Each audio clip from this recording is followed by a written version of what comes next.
Hello everyone, welcome you all in the next video of engineering mechanics. ये हमारी 7th video है engineering mechanics की और यहाँ पे हम डिस्कस करने वाले हैं लीनियर, रेक्टिलीनियर मोशन भी से हम कहते हैं, स्ट्रेट लाइन मोशन भी कहते हैं, सम टाइम मतलब ये तो इसका एग्जाम्पल है। वैसे मोशन अंडर ग्रेविटी भी एक बेस्ट एग्जाम्पल है स्ट्रेट लाइन मोशन का।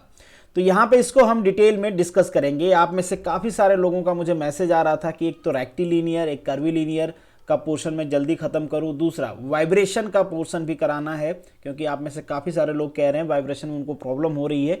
तो इस वीडियो के बाद मतलब मैकेनिक्स खत्म होने के बाद हम लोग वाइब्रेशन स्टार्ट करेंगे। अभी के क्वेश्चन में हम थियरी डिस्कस करेंगे, उसके बाद इसके एप्लीकेशन समझने की कोशिश करेंगे और डेफिनेटली क्वेश्चन डिस्कस करेंगे जो प्रीवियस एग्जाम में पूछे गए हैं या फिर पूछे जा सकते हैं। वैरायटीज ऑफ क्वेश्चन डिस्कस करेंगे ताकि आपको सारी चीज़ें क्लियर हो जाए। अगर आप मेरी वीडियो पहली बार देख रहे हैं तो ये मेरा टेलीग्राम चैनल है, इस पर आप मुझे ज्वाइन कर सकते हैं। ये ग्रुप है जहाँ पे आप अपने क्वेश्चन डिस्कस कर सकते हैं। ये इंस्टाग्राम, फेसबुक, ट्विटर, इन सारे प्लेटफॉर्म पे आप मुझसे जुड़ सकते हैं। अब आगे बढ़ते हैं और वीडियो को शुरू करते हैं। Educating today for better tomorrow. सबसे पहले समझते हैं कि ये रेस्ट या मोशन, ये दो वर्ड है क्या बेसिकली। तो रेस्ट हम तब कहते हैं जब हमारी पोजीशन टाइम के रिस्पेक्ट में चेंज नहीं होती है तो उसे हम रेस्ट कहते हैं। जब हमारी position with respect to time change हो रहा होता है तो उसे हम क्या कहते हैं, मोशन कहते हैं। बहुत ही सिंपल समझ लीजिए कि आप हैं, आपने दौड़ना स्टार्ट कर दिया है तो आपकी जो पोजीशन है वो क्या होगा, with respect to time change होती रहेगी, तो इसे हम कहते हैं मोशन। मोशन कई सारे टाइप्स के हो सकते हैं, तो यहाँ पे हम टाइप्स डिस्कस कर लेते हैं थोड़ा सा, फिर ये डिस्कस करेंगे कि हमें किस टाइप के मोशन को पहले पढ़ना है। तो जो फर्स्ट टाइप होता है जो हमें आज पढ़ना भी है, स्ट्रेट लाइन मोशन इसे हम कहते हैं, रेक्टिलीनियर मोशन इसे हम कहते हैं। जैसे मैंने पहले ही बताया आप सभी लोगों को, इसमें केवल एक coordinate with respect to time change होती है। जैसे हम पढ़ते हैं ना एक्स कोऑर्डिनेट, वाई कोऑर्डिनेट, उसी तरीके से आप समझ लो कि केवल एक coordinate with respect to time इसमें चेंज होता है। एग्जाम्पल है, इसे स्ट्रेट लाइन मोशन कहते हैं। मोशन अंडर ग्रेविटी भी एक एग्जाम्पल है स्ट्रेट लाइन मोशन का। सेकेंड जो होता है that is motion in two dimension, या इसे हम कहते हैं मोशन इन प्लेन। ये भी आपको पढ़ना है, जिसमें बेसिकली प्रोजेक्टाइल मोशन आता है, आपका सर्कुलर मोशन आता है, इसे कर्वीलीनियर भी कहते हैं। इसमें आपका टाइम के रिस्पेक्ट में दो कोऑर्डिनेट चेंज हो रही होती हैं। जैसे आप किसी चीज को इस तरीके से थ्रो कर दिए तो यहाँ पे आपकी वाई कोऑर्डिनेट ऐसे भी चेंज हो रही है। देख लो, ये कंटिन्यूअसली नीचे जा रहा है, पहले ऊपर गया फिर नीचे जा रहा है। और एक्स कोऑर्डिनेट ये वाली पोजीशन भी कंटिन्यूअसली चेंज हो रही है। तो जब दो कोऑर्डिनेट कंटिन्यूअसली चेंज होती हैं तो उसे हम कहते हैं motion in two dimension, motion in plane, projectile motion, circular motion. एक होता है three dimension. Three dimension basically पढ़ना नहीं होता है, नहीं इसका कहीं पर एप्लीकेशन है। इस मोशन को मेजर करना बहुत मुश्किल होता है। कहीं पे अगर रैंडम मोशन हो रहा है तो उसे हम कहते हैं थ्री डायमेंशन, जहाँ पे तीनों परपेंडिकुलर कोऑर्डिनेट जो हैं with respect to time change हो रही हैं। जैसे हमारे गैस के मॉलिक्यूल हैं, रैंडमली घूम रहे हैं, बट ये आपके सिलेबस में है नहीं इस पे क्वेश्चंस आते हैं तो इसको हम स्किप कर देंगे। बाकी जो दो पोर्शन है उसको हम पढ़ेंगे। आज के वीडियो में हम फर्स्ट पोर्शन जो है, फर्स्ट टाइप है, इसको डिटेल में डिस्कस करेंगे। अब समझते हैं कि linear motion and rectilinear motion होता क्या है एग्जैक्टली। जैसे कि पहले मैंने आपको बताया कि अगर कोई एक कोऑर्डिनेट चेंज हो रही है तो उसे हम कहते हैं लीनियर मोशन, या फिर रेक्टिलीनियर मोशन, या फिर वन डायमेंशन मोशन, या फिर स्ट्रेट लाइन मोशन। और ये जो हमारा लीनियर मोशन है ना, ये दो टाइप्स के होते हैं। जो फर्स्ट टाइप है इसका that is uniform linear motion. अब आपको ध्यान से समझना है, पूरा कंसंट्रेशन यहीं पे होना चाहिए, नहीं तो चीजें आपको समझ में नहीं आएंगी, फिर फंडामेंटल क्वेश्चन आएगा आप गलत करोगे। क्या लिखा हुआ है यहाँ पे, मोशन विथ कांस्टेंट वेलोसिटी या जीरो एक्सेलरेशन। मतलब यहाँ पे v क्या है, कांस्टेंट है। एक्सेलरेशन क्या होगा, zero definitely. Delta v by delta t क्या होता है, एक्सेलरेशन होता है। एक्सेलरेशन हो गया जीरो। एक चीज आपको समझ में आ गया। दूसरा चीज यहाँ पे आपको ये समझना है कि जो वेलोसिटी होती है ये एक वेक्टर क्वांटिटी है। वेक्टर का मतलब क्या है, इसके पास प्यार भी है और परिवार भी, मतलब इसके पास मैग्नीट्यूड भी है और डायरेक्शन भी, मतलब इसको कहाँ जाना है ये पता है और कितना लेके जाना है, किसको साथ लेके जाना है ये पता है। तो अगर दोनों में से कोई चीज चेंज हो रहा है मतलब वो चेंज हो जाएगा। जैसे कि अगर हम ये कहें कि कहीं पे यूनिफॉर्म सर्कुलर मोशन हो रहा है तो क्या वहां पे एक्सेलरेशन जीरो है, आंसर होगा नहीं, एक्सेलरेशन जीरो नहीं है, क्योंकि ये यूनिफॉर्म तो है, वेलोसिटी कांस्टेंट है, ठीक है, जो भी एंगुलर वेलोसिटी है वो कांस्टेंट है, बट यहाँ पे वेलोसिटी की जो डायरेक्शन है ये कंटिन्यूअसली चेंज हो रही है, तो ये क्या कहलाएगा, नॉन यूनिफॉर्म मोशन कहलाएगा, मतलब यहाँ पे एक्सेलरेशन एग्जिस्ट करता है।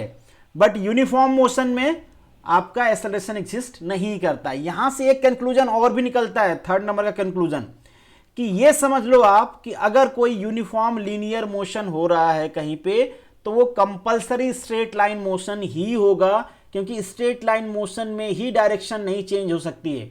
बाकी अगर स्ट्रेट लाइन मोशन नहीं है, मैग्नीट्यूड को आप सेम कर दोगे तो डायरेक्शन तो चेंज होगी। अगर डायरेक्शन चेंज होगी तो वहां पे वेलोसिटी चेंज होगी, क्योंकि वेलोसिटी एक वेक्टर क्वांटिटी है। अगर वेलोसिटी चेंज हुआ तो velocity change with respect to time क्या हो जाता है, एक्सेलरेशन हो जाता है। और एक्सेलरेशन जीरो नहीं रहेगा तो वो मोशन यूनिफॉर्म नहीं रहेगा। तीन चीजें मैंने यहाँ पे आपको बताया है, तीनों क्लियर होगा आपको। नेक्स्ट जो है नॉन यूनिफॉर्म मोशन, सेम चीज जो हमने कहा कि यूनिफॉर्म होगा उसका अपोजिट होगा तो वो नॉन यूनिफॉर्म होगा। जो नॉन यूनिफॉर्म मोशन होते हैं उसमें एक्सेलरेशन जीरो नहीं होता है, बस इतना ही याद रखें। आगे हम दोनों का फीचर भी पढ़ेंगे वन बाय वन करके, तो आपको चीजें क्लियर हो जाएंगी। उम्मीद करता हूं आपको क्लियर होगा कि यूनिफॉर्म लीनियर मोशन क्या होता है। एक कंक्लूजन यहां पे और हो सकता है कि जो यूनिफॉर्म लीनियर मोशन है उसमें इक्वल डिस्प्लेसमेंट होता है इक्वल टाइम ऑफ इंटरवल में। अगर इक्वल डिस्प्लेसमेंट हो रहा है मतलब वहां पे जो डिस्टेंस टेबल होगा और वहां पे जो डिस्प्लेसमेंट होगा दोनों सेम होगा, क्योंकि स्ट्रेट लाइन हो रहा है। जो डिस्प्लेसमेंट है यहां से यहां की पोजीशन में, वही इसकी डिस्टेंस भी है। अगर मान लीजिए यही मोशन कुछ इस तरीके से होता तो डिस्टेंस अलग होती, डिस्प्लेसमेंट अलग होता, भले initial and final point same है। तो एक प्रॉपर्टी और होती है, चलिए फीचर पढ़ लेते हैं। पहले ये ग्राफ देख लो आप, ये देखो बेसिकली आपकी डिस्टेंस है या पोजीशन कह सकते हो आप, ये टाइम है। टाइम एंड पोजीशन के रिस्पेक्ट में जो भी आप ले लो यूनिफॉर्म मोशन हो रहा है, मतलब इक्वल डिस्टेंस ट्रेवल कर रही है, तो इसे हम क्या कहेंगे, यूनिफॉर्म मोशन कहेंगे। कुछ फीचर है जो मैंने ऑलरेडी आपको बताया हुआ है, ये चीजें वन बाय वन करके मैंने यहाँ पे मेंशन किया हुआ है, आपको ध्यान रखना चाहिए। पहला जो फीचर होता है इसका, uniform motion is straight line motion with constant velocity. मैंने आपको बता दिया क्यों यूनिफॉर्म मोशन हमेशा स्ट्रेट लाइन मोशन होगा। अगर जैसे ही स्ट्रेट लाइन चेंज हुआ वेलोसिटी की डायरेक्शन चेंज होगी, वेलोसिटी की डायरेक्शन चेंज होते ही वहां पे एक्सेलरेशन आ जाएगा। रिजल्टेंट फोर्स या नेट फोर्स वहां पे जीरो नहीं रहेगा। नेक्स्ट जो आपका, अच्छा ये चीज और आपको ध्यान रखना है, इसमें क्या होता है, जो एफ नेट होता है वो भी जीरो होता है according to the Newton second law. Newton साहब कहते हैं अगर कहीं पे नेट फोर्स जीरो है तो वहां पे एक्सेलरेशन जीरो होगा। अगर कहीं पे नेट फोर्स है तो जो नेट फोर्स होगा that is equal to the mass, उस पर्टिकुलर बॉडी का मास एंड उसके एक्सेलरेशन के बराबर होगा। तो यहां पे नेट फोर्स भी जीरो होता है। नेक्स्ट जो है uniform motion, displacement and distance are equal. Already मैंने आपको बता दिया है, यहां पे मेंशन इसलिए किया है कि पीडीएफ आपको शेयर करूंगा तो आपको चीजें लिखनी नहीं पड़ेंगी, याद रहेंगी। The average and instantaneous velocity have the same value. Average velocity and instantaneous velocity. Instantaneous velocity मतलब पर्टिकुलर किसी इंस्टेंट पे वेलोसिटी क्या है, और अगर आप एवरेज वेलोसिटी निकालोगे तो सेम रहेगी ना। एवरेज वेलोसिटी क्यों सेम रहेगी, क्योंकि इक्वल टाइम ऑफ इंटरवल में इक्वल डिस्टेंस ट्रेवल हो रहा है, तो आपको बाकी को जोड़ के जो वैल्यूज निकालोगे वो हमेशा उसके इंस्टेंटेनियस वेलोसिटी के सेम ही रहेगी। इंस्टेंटेनियस वेलोसिटी किसी पर्टिकुलर इंस्टेंट पे, मतलब फ्रैक्शन ऑफ टाइम पे जो वेलोसिटी है, उसी तरीके से आप ढेर सारी वेलोसिटी को ऐड करके जब एवरेज निकालोगे वो उसके इंस्टेंटेनियस वेलोसिटी के इक्वल ही होगा। No net force is require an object to uniform motion, पहले ही मैंने आपको बता दिया according to the Newton second law, यहां पे नेट फोर्स भी क्या होता है, जीरो होता है। अब हम बात करते हैं नॉन यूनिफॉर्म लीनियर मोशन की। डेफिनेटली नॉन यूनिफॉर्म है तो यहां पे एक्सेलरेशन होगा तो नेट फोर्स होगा, और यहां पे जो डिस्टेंस टेबल होगा इक्वल टाइम ऑफ इंटरवल में वो सेम नहीं होगा, ठीक है, चेंज होता रहेगा, तभी तो ये नॉन यूनिफॉर्म है। जो डिस्टेंस ट्रेवल होगा और जो डिस्प्लेसमेंट होगा वो भी दोनों सेम नहीं होगा।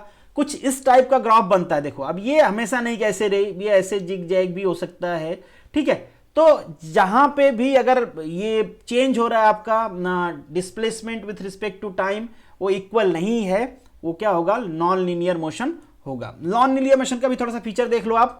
When body move along a straight line but with the variable or change speed it call non uniform motion. Definitely आप यहां पे फाइंड आउट करोगे आप ds/dt, तो ये चेंज होता रहेगा ना, किसी पर्टिकुलर टाइम इंटरवल में कुछ वैल्यू और है, आगे जा रहे हो तो कुछ वैल्यू और है, ये कंटिन्यूअसली चेंज हो रहा है, इसलिए ये नॉन यूनिफॉर्म है। Cover unequal distance in equal time of interval, definitely distance अलग ट्रेवल करेंगे, यहाँ पे डिस्प्लेसमेंट डिस्टेंस से मैच नहीं करेगा।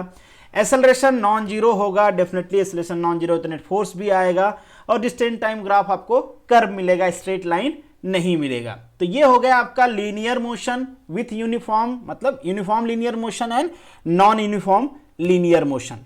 अब हम बात करते हैं कुछ इक्वेशंस का जो फ्रीक्वेंटली यूज होंगे और इसी के बेसिस पे आपसे क्वेश्चन पूछे जाते हैं। तो ये बेसिकली 3 इक्वेशंस हैं, इन तीनों इक्वेशंस के बारे में आप जानते होंगे पहले से। थोड़ा सा इसका मैं मैथमेटिकल डेरिवेशन बता देता हूं। अगर इन शॉर्ट आपको कभी भूल जाता है तो आपको वहां से पता चल जाएगा, अगर ना भी पता चलता है तो एक चीज आपको पता है तो वहां से आप 2 सेकंड में डिराइव भी कर सकते हो। 2 सेकंड में डिराइव मतलब विजुलाइज कर सकते हो कि फॉर्मूला क्या होना चाहिए।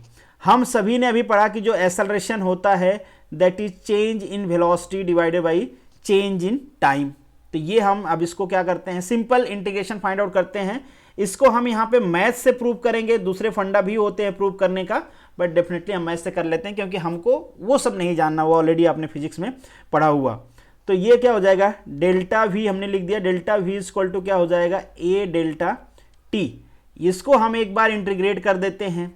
यहाँ पे जो एक्सेलरेशन है वो क्या है, कांस्टेंट है, ठीक है। We assume that acceleration is constant. अब क्या हो जाएगा, फाइंड आउट करते हैं हम फॉर्मूला। अगर ये हमारा इनिशियल की बात करें, व्हेन टाइम इज जीरो, मतलब जहां से हमारा मोशन स्टार्ट होता है उस टाइम पे वेलोसिटी क्या होगी भाई, u होगी, मान लेते हैं इनिशियल वेलोसिटी u है। Time t, after time t velocity क्या मान लेते हैं, v मान लेते हैं। यहां पे जब इसका इंटीग्रेशन हो जाएगा और लिमिट को सब्स्टिट्यूट कर देंगे तो यहां पे क्या मिलेगा आपको, v minus u is equal to, चूंकि ये कांस्टेंट है तो ये क्या हो जाएगा, t हो जाएगा, दैट्स मीन कि क्या हो जाएगा, at। अगर यहाँ पे सिंपल वैल्यू हम थोड़ा सा रीअरेंज कर लेते हैं तो final velocity is equal to initial velocity plus at होता है। दिस इज सिंपल फॉर्मूला, आप सभी को पता होगा, पहला फॉर्मूला आ गया है। पहला फॉर्मूला यहीं से आता है, ये वाला फॉर्मूला आपको दिख रहा होगा। और चूंकि हमने इनिशियल पे u लिया है तो ये क्या इनिशियल वेलोसिटी है, तो कहीं कहीं पे इसको f लिखा रहता है, कहीं कहीं पे इसको i लिखा रहता है, बहुत ही सिंपल। तो दिस इज इक्वेशन नंबर 2। इस इक्वेशन से बाकी सारे इक्वेशंस आ जाते हैं। अब ये वेलोसिटी आपको मिल गई, वेलोसिटी को आप क्या लिख सकते हो, velocity is nothing but a change in displacement divided by time, delta v by delta x लिख सकते हो इसको आप, very simple, that is equal to u plus at। ये वाला फॉर्मूला हमने यहां पे लिख दिया, केवल यहां पे वेलोसिटी को मैंने चेंज कर दिया है। अगेन आपको क्या करना है, डिस्प्लेसमेंट फाइंड आउट करना है, तो अगेन आपको लिमिट सब्स्टिट्यूट करनी है। कैसे सब्स्टिट्यूट करनी है, सब्स्टिट्यूट कर देते हैं, दिस इज द लिमिट, इसको इधर ले आते हैं, वेरिएबल सेपरेबल है यार, सिंपल, ठीक है। Delta x is equal to, इसको इधर ले आते हैं, u प्लस at, t जो है उसको यहां पे ले आते हैं, डेल्टा t हो गया, this is the symbol, okay. अब फिर से स्टार्ट करते हैं, initial time t is equal to 0, तो डिस्प्लेसमेंट क्या होगा, डिस्प्लेसमेंट 0 होगा ना, जहां से मोशन स्टार्ट होता है अगर वो कुछ ट्रेवल ही नहीं किया है तो डिस्प्लेसमेंट क्या हो जाएगा, x इक्वल टू 0 हो जाएगा, वेरी सिंपल। यहाँ पे t इक्वल टू जब हमने 0 लिया तो अगर टाइम t इक्वल टू हम t ले लेते हैं, दैट्स मीन कि यहाँ पे x इक्वल टू, अगर मैं s लिख देता हूं क्योंकि मैक्सिमम जगह पे s में लिखा रहता है, यहाँ पे चलो x में लिखा है, आप कुछ भी ले सकते हो, that is not a matter, ये केवल क्या है, रिप्रेजेंटेशन है। अब ये क्या वैल्यू हो जाएगी, this is nothing but integrate कर लेना, आप s लिख दोगे, सिंपल इंटीग्रेशन है तो दिस इज s। अब ये क्या हो जाएगा, ut, आप इंटीग्रेशन कर लेना, वैल्यू सब्स्टिट्यूट करोगे, एक तो 0 ही आएगा, बस अपर लिमिट क्या आएगा, तो ये क्या हो जाएगा, this very simple, ut minus ये क्या हो जाएगा, et स्क्वायर बाई 2, तो this is nothing but ut plus half at square, very simple. ये आपका सेकेंड इक्वेशन आ गया, ठीक है। फर्स्ट इक्वेशन आ गया आपका, सेकेंड इक्वेशन आ गया, थर्ड इक्वेशन क्या है, बस इसका स्क्वायर कर दोगे आप, सिंपली आपका सेकेंड आ जाएगा। तो हम कर देते हैं वी स्क्वायर, डायरेक्टली मैं स्क्वायर कर रहा हूं इक्वेशन नंबर 1 का, ये क्या हो जाएगा, यू स्क्वायर प्लस, अगर इसका पूरे का स्क्वायर करोगे तो you square plus 2a square T square plus 2a square T square plus 2uat, ये वैल्यू आ गई। यहां पे आपको क्या करना है, this is you square plus, यहां पे 2a कॉमन ले लो आप, तो 2a कॉमन ले लिया आपने यहां पे, तो ये क्या बचेगा, ut plus half at square, तो this is nothing but ut plus half at square. अब इसकी वैल्यू किसके इक्वल टू है, s के इक्वल टू है, तो हम लिख सकते हैं v square equal to u square plus 2as। ये सारी चीजें आप सभी लोगों को पता होगी, एक बार मैं बस रिकैपिचुलेट कराया हूं कि अगर आप भूल जाते हो, नहीं पता चलता है, तो एक जगह से ये सारी चीजें आप फाइंड आउट कर पाओगे, आपको कोई प्रॉब्लम नहीं होगा। अब यहीं पे मैं आपको कुछ साइन कन्वेंशन भी बता देता हूं, इसको आप ध्यान रखना, ये साइन कन्वेंशन हम फॉलो करते हैं फ्री फॉल ऑफ ग्रेविटी के केस में, या फिर gravity motion against the gravity जो होता है उसके केस में फॉलो करते हैं।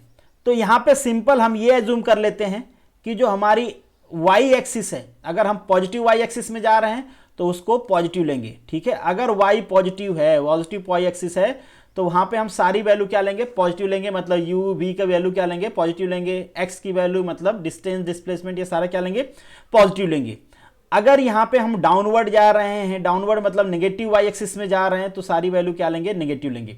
एक चीज ध्यान देना है कि जो जी होता है that is always in a downward direction, तो जी को हम क्या लेंगे, नेगेटिव लेंगे। तो ये सारे फॉर्मूला अगर आप ग्रेविटी के लिए लिखें तो ये क्या हो जाएगा, v equal to u minus g t हो जाता है, ठीक है। उसी तरीके से यहाँ पे माइनस आ जाएगा, यहाँ पे माइनस आ जाएगा, और ए के जगह पे बस जी आ जाएगा। बाकी चीजें एज इट इज रहने वाली हैं और कोई चेंज नहीं होता है।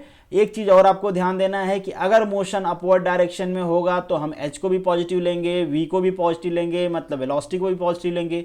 अगर डाउनवर्ड डायरेक्शन में होता है तो हम g को नेगेटिव लेंगे, h को नेगेटिव लेंगे, u को नेगेटिव लेंगे, मतलब जो भी चीजें होंगी, जो भी क्वांटिटी होंगी, जो भी सबको हम नेगेटिव लेंगे। अब बढ़ते हैं और कुछ क्वेश्चन सॉल्व करते हैं ताकि वन बाय वन करके हमारे फंडामेंटल भी देख लिया जाए कि क्लियर है कि नहीं। फर्स्ट जो क्वेश्चन है आपका, the rate of change with respect to time is called jerk. किसे कहेंगे, जर्क, ठीक है। डिस्प्लेसमेंट अगर टाइम के हिसाब से चेंज होगा तो आपको बनेगा वेलोसिटी, ठीक है। वेलोसिटी आपकी बढ़ रही है, जर्क क्यों आएगा, ठीक है। वेलोसिटी अगर होगा तो एक्सेलरेशन होगा, एक्सेलरेशन आपको मिल रहा है भाई, क्या क्या प्रॉब्लम है, जर्क क्यों लगेगा आपको। जर्क तो तब लगेगा आपको जब आपका एक्सेलरेशन बहुत ही फ्रिक्वेंटली चेंज हो रहा है। एक्सेलरेशन चेंज हो रहा है मतलब नेट फोर्स आपके ऊपर जो लग रहा है वो कंटिन्यूअसली चेंज हो रहा है। अगर नेट फोर्स कंटिन्यूअसली आपके ऊपर जो लग रहा है उसका रिजल्टेंट चेंज हो रहा है, दैट्स मीन आपकी बॉडी की कुछ इनर्शिया है, आपकी बॉडी उसका क्या करेगा, अपोज करेगा, क्योंकि आपकी बॉडी जिस पोजीशन में रहना चाहती है उसी को रिटेन करना चाहती है। तो वहां पे आपको क्या फील होगा, जर्क फील होगा। तो यहाँ पे जो आपका ऑप्शन होगा दैट इज सी। नेक्स्ट जो आपका क्वेश्चन है, uniform motion displacement and distance travel by the particle. Displacement and distance दोनों जो ट्रेवल करते हैं यूनिफॉर्म मोशन में वो सेम होता है, आगे हमने इसको डिस्कस किया था। नेक्स्ट जो आपका क्वेश्चन है, when acceleration is zero then velocity of the particle will be. अगर एक्सेलरेशन जीरो है, ए जीरो है, दैट्स मीन कि जो velocity delta t by delta v zero होगा। टाइम जीरो हो नहीं सकता है, मतलब ये क्या, चेंज जीरो हो रहा होगा। दैट्स मीन कि यहाँ पे चेंज नहीं है कोई, v को हम क्या लिख सकते हैं, कांस्टेंट लिख सकते हैं। चेंज जीरो मतलब v कांस्टेंट, मतलब अभी जो वेलोसिटी थी कुछ टाइम बाद वही वेलोसिटी है, कुछ टाइम बाद वही वेलोसिटी है। मतलब यहाँ पे 10 थी, यहाँ पे 10 थी, यहाँ पे 10 थी, यहाँ पे 10 थी, तो डेल्टा भी किसी भी पॉइंट पे फाइंड आउट कर लो तो क्या आएगा, जीरो आएगा। तो वेरी सिंपल, अगर एक्सेलरेशन जीरो है तो जो वेलोसिटी होगी वो हमेशा कांस्टेंट रहेगी। तो ऑप्शन होगा यहाँ पे आपका डी। नेक्स्ट जो क्वेश्चन है आपका, an object move with the constant speed in straight line. पहले तो स्ट्रेट लाइन में मूव कर रहे हैं, इंपॉर्टेंट पॉइंट है, ध्यान देना है। दूसरा जो पॉइंट आपको दे रखा है दैट इज कांस्टेंट स्पीड। दो चीज दे रखा है, मतलब यहाँ पे एक्सेलरेशन जीरो है, स्ट्रेट लाइन में मूव कर रहे हैं, मतलब क्या है, यूनिफॉर्म मोशन है, एक्सेलरेशन जीरो है, that mean uniform motion. Uniform motion में नेट फोर्स क्या होता है, जीरो होता है। एक पॉइंट और है यहाँ पे, नो फोर्स। अगर भैया कोई फोर्स नहीं लगेगा तो कोई चीज मूव कैसे करेगी यार, बिना फोर्स के कैसे मूव करेगी। तो फोर्स तो वहां पे रहेगा, बट जो नेट फोर्स होता है, रिजल्टेंट फोर्स, कई सारे फोर्स हो सकते हैं ना बॉडी पे, बट जो रिजल्टेंट फोर्स होगा that should be a zero for the uniform motion, या जहां पे स्पीड कांस्टेंट है, जहां पे एक्सेलरेशन जीरो है। तो यहां का जो ऑप्शन आपका सही होगा, the net force acting on the object is zero. Option C is correct. जो नेक्स्ट आपका क्वेश्चन नंबर 5 है, ये क्वेश्चन काफी फेमस होता है, कई सारे जगह पूछा जाता है, बेसिक फंडामेंटल पे बेस्ड क्वेश्चन है। कई बार क्या होता है, आप लोगों को डाउट होने लगता है क्वेश्चन में, अगर थोड़ा सा भी ट्विस्ट कर दिया जाए, वर्डिंग चेंज कर दिया जाए, तो भी आप क्या करते हो, क्वेश्चन को गलत कर देते हो। आज इसको हम थोड़ा सा डिटेल में डिस्कस कर लेंगे कि आज के बाद आपसे वो गलती ना हो, आप इनका बेसिक जो फंडामेंटल है वो समझ लो। फिर कोई भी सिचुएशन दिया रहेगा, एक बार आप बेसिक फंडामेंटल समझ गए कि इस टाइप के क्वेश्चन को किस तरीके से अप्रोच करना है, तो आपको प्रॉब्लम नहीं होगी। अभी बस ये समझ लो कि ये लिफ्ट वाली केस है या फिर एलिवेटर वाली केस है, कोई सी भी केस है। अब एलिवेटर हो या लिफ्ट हो, कुछ भी हो, यहाँ पे एक भाई साहब खड़े हैं, एक वेइंग मशीन पे खड़े हैं, हमने अपने क्वेश्चन का सिचुएशन लिया है। अब ये जो लिफ्ट है इसके दो केस हो सकते हैं। पहली केस क्या हो सकती है कि यहाँ पे जो एक्सेलरेशन है वो जीरो हो, दूसरा केस क्या हो सकता है कि कुछ यहाँ पे एक्सेलरेशन हो, acceleration is greater than 0। Basically दो ही केस हो सकता है ना। अब पहली केस देखते हैं कि ये पहली केस कब कब हो सकती है। तो पहली केस हो सकती है एक बार तब जब ये रेस्ट में हो, मतलब यहाँ पे मोशन ही नहीं हो रहा है। दूसरा कब हो सकता है, जब ये मूव तो कर रहे हैं बट ये कांस्टेंट स्पीड से मूव कर रहे हैं, मतलब यहाँ पे वेलोसिटी क्या है इनकी, कांस्टेंट है, स्पीड कांस्टेंट है। अब ये कांस्टेंट स्पीड से अप भी मूव कर सकते हैं, ये कांस्टेंट स्पीड से डाउन भी मूव कर सकते हैं। चाहे अप मूव करें चाहे डाउन मूव करें कोई फर्क नहीं पड़ता है, एक्सेलरेशन तो 0 ही रहने वाला है, क्योंकि इनकी वेलोसिटी क्या है, कांस्टेंट है, और ये लीनियर मोशन है, अप एंड डाउन क्या है, एक लीनियर मोशन है। तो कोई कंफ्यूजन नहीं होना चाहिए। तो एक तो ये केस हो सकती है। अब जब ये केस होगी भाई साहब, मतलब ये मूव कर रही है up and down with constant speed, मतलब वेलोसिटी कांस्टेंट है, एक्सेलरेशन 0 है, या फिर रेस्ट में है। तो ये जो मशीन है इसका फ्री बॉडी डायग्राम बना लो आप, बहुत ही सिंपल। सपोज कर लीजिए आपकी मशीन है, फोर्स कौन कौन से लग रहे हैं, डाउनवर्ड डायरेक्शन में क्या लग रहा है, mg लग रहा है। अपवर्ड डायरेक्शन में क्या लग रहा है, इसका रिएक्शन दे रही होगी ना मशीन, तो रिएक्शन लग रहा है। और कोई फोर्स या कुछ एक्सेलरेशन है, नहीं है, एक्सेलरेशन क्या है, 0 है।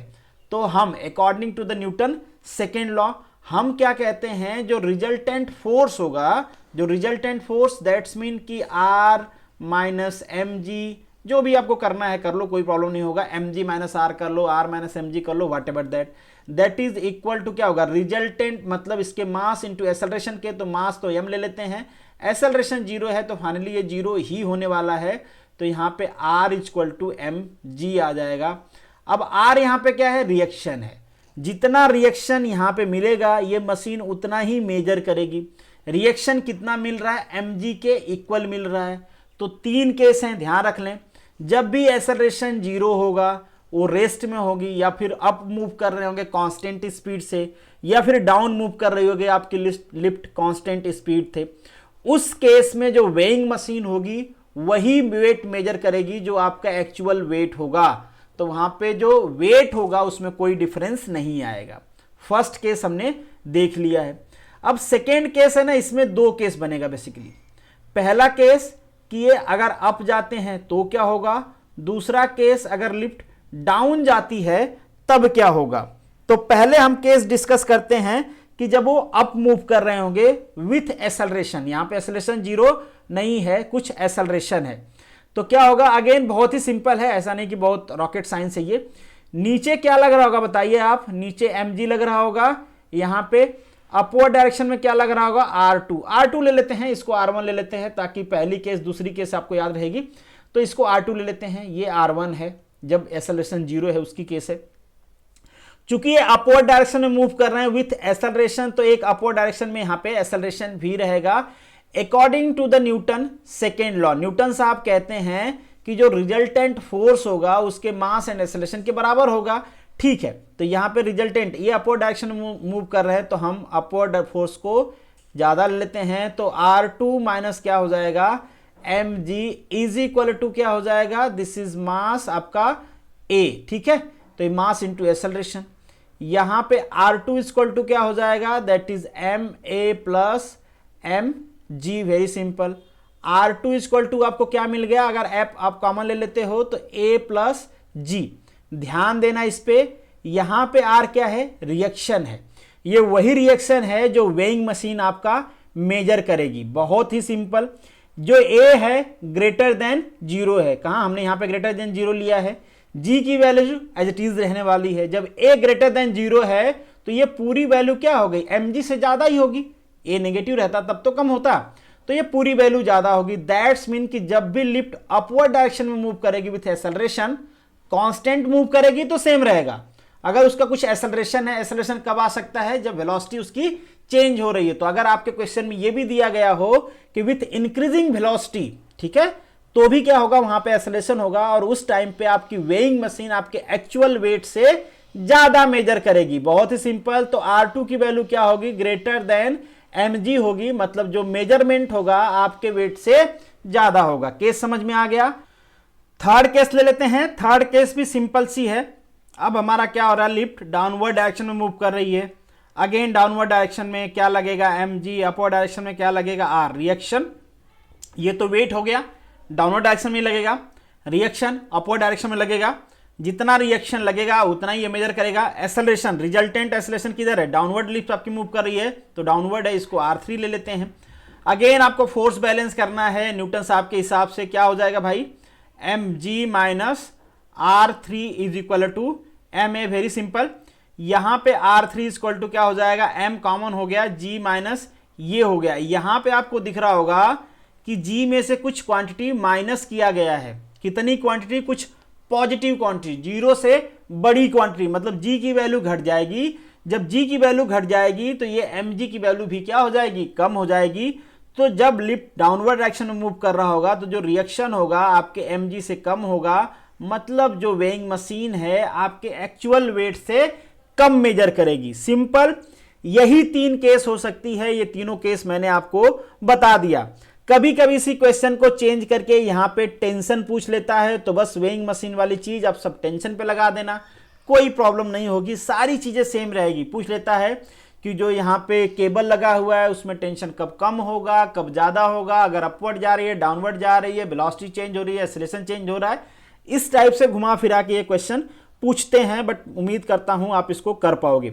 अब ये क्वेश्चन देख लो आप, a man riding on the elevator has and apparent weight greater than that his actual wait. अगर वेट ज्यादा है मतलब लिफ्ट अपवर्ड डायरेक्शन में मूव कर रही होगी विथ इंक्रीजिंग स्पीड, तो यहां पे ऑप्शन हो जाएगा आपका सी। नेक्स्ट क्वेश्चन भी सेम क्वेश्चन है। अगेन यहां पे केवल वेट वाला जो है उसको लेस लिखा गया है।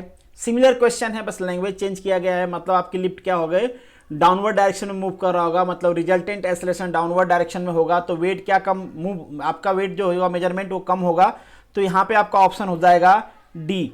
जो नेक्स्ट क्वेश्चन है, a man riding in an elevator, यहां पे भी सेम है, कहा गया है कि जितना आपका वेट है उतना ही मेजर किया जा रहा है। दैट्स मीन कि आप कांस्टेंट स्पीड से या तो अप जा रहे होगे या तो डाउन जा रहे होगे, या तो आपकी लिफ्ट रुकी होगी, एक्सेलरेशन जीरो होगा, ये सारी चीजें सही हो सकती हैं। तो यहां पे जो आंसर हो जाएगा आपका ऑल ऑफ एबव हो जाएगा। नेक्स्ट जो क्वेश्चन है, the tension in the cable supporting a lift is more when the lift is moving upward direction with acceleration या फिर विथ इंक्रीजिंग वेलोसिटी। ठीक है, तो इस तरीके से यहां पे ऑप्शन हो जाएगा आपका सी।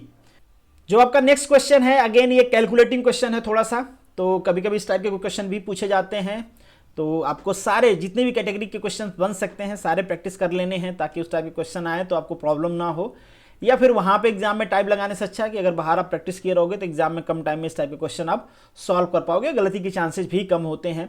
एक बार आप इसको रीड कर लीजिए। Ball is drop from the top of the tower of height h, height दिया गया है, it cover the distance of h/2 in last second of its motion, how long the ball remain in the air. आपसे पूछा गया कितने time तक ball ने travel किया। इन शॉर्ट आपसे टाइम पूछा गया है कि ये पूरा टाइम कितना है, ये हाइट जो फॉल हुई h, इसका पूरा टाइम कितना लगा, यही आपसे पूछा जा रहा है। तो हम ये मान लेते हैं ये है हमारे पास टाइम h है, ये पूरी डिस्टेंस, तो h को ट्रेवल करने में हम टाइम ले लेते हैं कि बॉल को टोटल टाइम कितना लगता है, t सेकेंड लगता है। यहाँ पे एक कंडीशन और दिया गया है कि जो लास्ट सेकेंड है, जो लास्ट 1 सेकेंड है, उसमें h/2 डिस्टेंस, मतलब ये h/2 है, ये टाइम के लास्ट 1 सेकेंड में ट्रेवल किया गया। अब एक डाटा यहां से और पता चलता है कि ये जो डिस्टेंस होगी ये भी h/2 है, तो जब ये h/2 है, इसको कितने टाइम में ट्रेवल किया होगा इसने, टोटल टाइम t है, तो t माइनस 1 सेकेंड में ट्रेवल किया होगा। तो ये मतलब डाटा है जो हमको दिया गया है। अब बाकी हमको फाइंड आउट करना है टाइम। तो चूंकि हमको h दिया गया है, यहाँ पे टाइम दिया गया है, तो दो पैरामीटर दिए गए हैं अगर, तो हम h लगा लेते हैं यहाँ पे। तो पहले लगाते हैं h/2 के बारे में, पहले h लगा लेते हैं, ठीक है।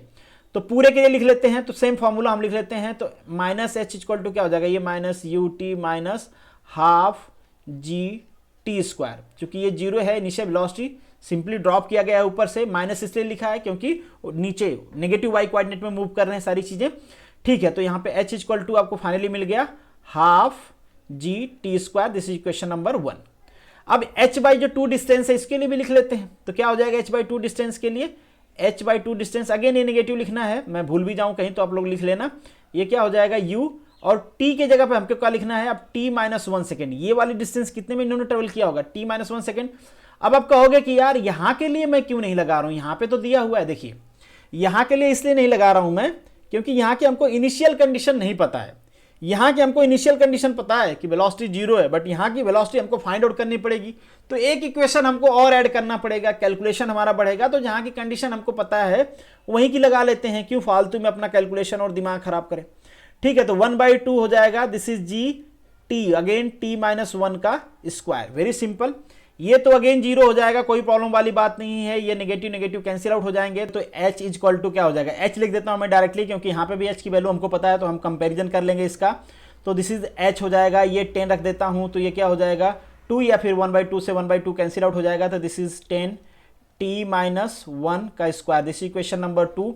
ये h ये इसको इक्वल टू है सिंपल, तो ये हो जाएगा आपका 5t square is equal to, ये देखो आपने लिख दिया, ये 5 हो गया ना, ये 10 की वैल्यू हम सब्स्टिट्यूट कर दिए, जी की वैल्यू 10 हमने सब्स्टिट्यूट कर दिया।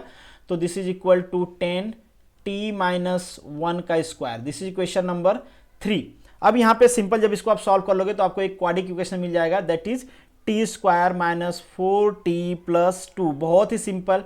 अब चूंकि ये आप क्वाड्रिक इक्वेशन है, परफेक्ट स्क्वायर नहीं है, तो आपको फॉर्मूला लगाना पड़ेगा। तो t इक्वल टू क्या होता है -b, मतलब -4 प्लस माइनस √b स्क्वायर, तो -4 का स्क्वायर -4ac, तो ये क्या हो जाएगा 1, ये हो जाएगा 2, सारी वैल्यू आपको पता है, डिवाइड बाई 2a होता है, तो 2 × 1 हो जाएगा। जब t की वैल्यू यहाँ से आप फाइंड आउट करोगे तो आपको 2 वैल्यू मिलेंगी। थोड़ा सा आप इसको सिंप्लीफाई कर लेना, ऐसा नहीं कि कैलसी से नहीं होगा, हो जाएगा। लास्ट में आपको ये मिलेगा 2 प्लस माइनस √2 मिलेगा। √2 की वैल्यू क्या होती है आप सभी को पता रहना चाहिए, 1.4 के आसपास होती है। तो देखो यहाँ पे 2 साइन है, अगर माइनस साइन लेते हो आप तो जो t हो जाएगा दैट इज 1 से कम, 1 से कम आएगा। तो 1 से कम तो पॉसिबल ही नहीं है, क्योंकि यहाँ पे दिया गया है कि लास्ट 1 सेकेंड में इतना डिस्टेंस ट्रेवल किया, मतलब हमको पॉजिटिव साइन वाला ही सही होगा, पॉजिटिव साइन वाला लेना है। तो that is 2 plus 1.4 that is equal to 3.4 second. तो सिंपल क्वेश्चन था, आसानी से हो जाएगा, बस आपको कैलकुलेशन फटाफट करने आना चाहिए। नेक्स्ट जो का क्वेश्चन है, 2 ball are drop from the common point after the interval of 2 second if acceleration due to gravity is 10 metre per second square, separation between the ball after 3 second after the releasing of first ball. इनके कहने का मतलब ये है कि जो first ball है वो 3 सेकेंड तक ट्रेवल की, और जो सेकेंड बॉल है वो उसको ट्रेवल करने कितना टाइम मिला, 1 ही सेकंड मिला ना, क्योंकि 2 सेकंड के इंटरवल पे ड्रॉप ही होता है और 3 सेकंड के बाद पूछ ही रहा है, तो 1 ही सेकंड का डिफरेंस रहा। तो दूसरी वाली केवल 1 सेकंड ट्रेवल की होगी, तो सिंपल आपको डिस्टेंस फाइंड आउट कर लेना है। अगर S1 फाइंड आउट करते हो, S1 नहीं H1 लिख लेता हूँ ना, तो -H1 हो जाएगा, क्योंकि डाउनवर्ड डायरेक्शन में मूव कर रहे हैं ये, और चूंकि u 0 है, इनिशियल वेलोसिटी 0 है, तो मैं लिखता नहीं हूँ, क्या हो जाएगा -12, g की वैल्यू कितना है 10, t की वैल्यू कितना दिया गया है 3, पहले के लिए हम बात कर रहे हैं ना, तो 3 स्क्वायर हो जाएगा, ये कितना हो जाएगा 5, वैल्यू कितना आ जाएगा 45, ठीक है, this is 45 metre, minus minus cancel out हो जाएगा, ठीक है।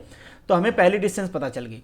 दूसरी हाइट कितनी गिरेंगी, अगेन ये माइनस हो जाएगा, ये क्या वेलोसिटी तो अगेन 0 है, क्योंकि स्टार्टिंग से काउंट कर रहे हैं हम, ठीक है। वो कितना डिस्टेंस ट्रेवल कर रहे हैं 1 सेकेंड में, क्योंकि 1 ही सेकेंड का डिफरेंस बचेगा वहां पे, तो ये 1/2 मल्टीप्लाई 10 मल्टीप्लाई 1, तो ये कितना हो जाएंगे 5, तो अगेन ये कितना 5 मीटर हो गया। तो डिफरेंस आपसे पूछ रहा है, सेपरेशन पूछ रहा है, मतलब 40 मीटर का सेपरेशन आ जाएगा। तो यहाँ पे जो आपका ऑप्शन है वो हो जाएगा डी। नेक्स्ट जो आपका क्वेश्चन है, a particle move along the straight line, बहुत ही सिंपल क्वेश्चन है। आपसे पूछा गया है find the velocity of the particle when acceleration is 0, velocity पूछा गया है, और जो आपका डिस्प्लेसमेंट डिस्टेंस है वो दिया गया है with respect to time. Velocity आपसे पूछा गया है, तो वेलोसिटी फाइंड आउट कर लो भैया, क्या होता है delta S by delta T, differentiation कर लेते हैं, तो this is 3t square minus 12t this plus 3, ये तो क्या हो जाएगा, ये तो कांस्टेंट है, तो ये हो जाएंगे 0। तो ये आपका basically velocity, this is nothing but a v, ठीक है, ये आपकी वेलोसिटी होगी। बट आपको t की वैल्यू नहीं पता है, t की वैल्यू कैसे फाइंड आउट करोगे, क्योंकि इन्होंने एक कंडीशन और दिया गया है, दिए हैं, ये कह रहे हैं कि एक्सेलरेशन जब 0 है उस टाइम पे वेलोसिटी फाइंड आउट करो। तो अगेन इसको एक बार और डिफरेंशिएट कर दो, तो delta 2s by dt square again करेंगे हम, तो ये हो जाएगा 6t minus 12 is equal to 0, क्योंकि ये 0 हम कर रहे हैं क्योंकि ये एक्सेलरेशन है, और इन्होंने कहा है कि वेलोसिटी तभी फाइंड आउट करना है जब एक्सेलरेशन 0 है। तो यहाँ से t की वैल्यू क्या आ जाएगी 2 सेकेंड, बहुत ही सिंपल, t की वैल्यू 2 सेकेंड यहाँ पे सब्स्टिट्यूट कर देते हैं। जब यहाँ पे सब्स्टिट्यूट करेंगे तो कितना हो जाएगा 2 2 4 12 हो जाएगा, 12 प्लस ये वाला 3 माइनस 2 यहाँ पे भी सब्स्टिट्यूट करेंगे तो 24 इज इक्वल टू -9। इसका मतलब क्या है, स्पीड घट रही है, नेगेटिव साइन का मतलब क्या है, स्पीड घट रही है, ठीक है। तो दिस इज आंसर। नेक्स्ट जो आपका क्वेश्चन है, अगेन अब देखो ये पहले भी मैं आपको फॉर्मूला बता देता है इसका, बट ठीक है एक क्वेश्चन और है तो यहाँ पे बात कर ही लेते हैं। When a ball is thrown up it reaches to the maximum height h travelling 5 metre in last second. जब कभी भी लास्ट सेकेंड nth सेकेंड आता है ना, तो थोड़ा सा वो प्रॉब्लम कॉम्प्लिकेटेड जैसे लगने लगता है, बहुत सारे लोग इसको छोड़ देते हैं। तो एक फार्मूला भी है, जनरल फार्मूला है, वो मैं आपको ड्राइव करके दिखा देता हूं। हालांकि इससे पहले भी एक क्वेश्चन आया था इस टाइप का, जो लास्ट सेकंड की बात की गई थी, वहां पर हमने फार्मूला लगा के फाइंड आउट किया। आप इसको फार्मूला से भी कर सकते हो, बट एक मैं फार्मूला बता देता हूं जो आपके लिए आसान रहेगा, इसको याद कर लेना आप। तो आप सभी को पता है कि S इक्वल टू होता है ut प्लस हाफ AT²। ये फार्मूला हम सभी को पता है, ठीक है। अब ये मान के चल लेते हैं कि हमारा जो पोजीशन है, ये तो टाइम t पे पोजीशन है, हम अब ये मान लेते हैं कि टाइम t-1 टाइम पे पोजीशन क्या होगा। t-1 क्यों कर रहे हैं? क्योंकि हमको nth मतलब लास्ट सेकेंड में फाइंड आउट करना है। तो अगर t-1 का हम फाइंड आउट कर लें तो इसमें से उसको माइनस कर देंगे, तो ये हो जाएगा हमारा t-1 के टाइम पे पोजीशन, ये हमारा t के टाइम पे पोजीशन है। तो this is u t-1 plus half a t-1 का square. This is equation number 2। अब हमको लास्ट सेकेंड का चाहिए, तो t टाइम में इतना ट्रेवल किया और t-1 टाइम में इतना ट्रेवल किया, तो t टाइम मतलब लास्ट 1 सेकेंड में कितना ट्रेवल करेगा, t टाइम में नहीं, लास्ट 1 सेकेंड में कितना ट्रेवल करेगा, तो that is equal to st minus S t-1। तो इन दोनों को माइनस कर लेना है, सिंपल। इसमें से इसको माइनस करना है, ध्यान रहना, इसमें से इसको माइनस मत कर देना आप। तो जब आप माइनस करोगे इसमें से, तो आपको जो वैल्यू मिलेगी that is equal to u, simple minus कर लेना आपको, u at minus half a। एक चीज और आपको ध्यान रखना है कि जहां पे भी u है, कई सारे लोग ये आर्गुमेंट करते हैं कि ये जो s है ये तो डिस्टेंस है जिसकी यूनिट होगी मीटर, और यहां पे आ गया u, ये इसकी यूनिट होती है मीटर पर सेकेंड, तो ये तो यूनिट ही मैच नहीं कर रहा है। जो यूनिफॉर्मिटी का रूल होता है कि दोनों साइड मतलब इक्वलिटी के दोनों साइड जो क्वांटिटी होंगी उनकी यूनिट सेम होना चाहिए, होमोजेनिटी ही नहीं है, ठीक है। कुछ लोग कहते हैं ये क्वेश्चन, ये जो बेसिकली है इक्वेशन, ये गलत है।